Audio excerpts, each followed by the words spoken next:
سیاهترین و پرخطرترین اتفاقی که نیروهای سیاهی اکنون روی سیاره زمین دارن برای ما رقم میزنن، ساخت دارویی به نام اسکوپولامین که از گیاهی به نام داتورا ساخته میشه.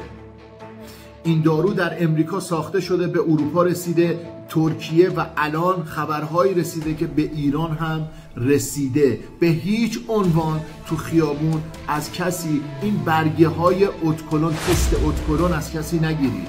به هیچ عنوان در خیابون ماسک از آدم غریبه برای آلودگی هوا یا برای هر چیز دیگه دریافت نکنید.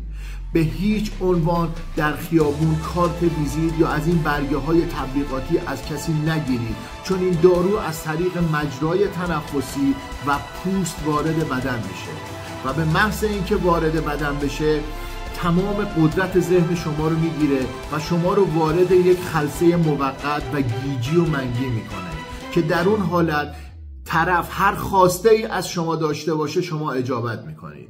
یعنی میتونه کارت بانکیتون رو بخواد، رمزتون رو بخواد، کیف پولتون رو بخواد، موبایلتون رو بخواد و هر چیز دیگه ای که بگه شما نه بهش نمیتونید بگید. و این اتفاق اکنون در سراسر دنیا افتاده.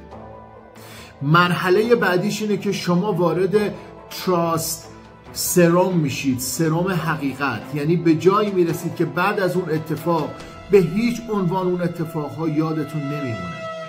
وظیفه خودم دونستم که این کلیپو بگیرم و وظیفه تمام انسانهای بیدار روی سیاره زمین میدونم که این کلیپو پخش کنید، استوری کنید، شیر کنید و به آگاهی جمعی کمک کنید. در نور و عشق باشید.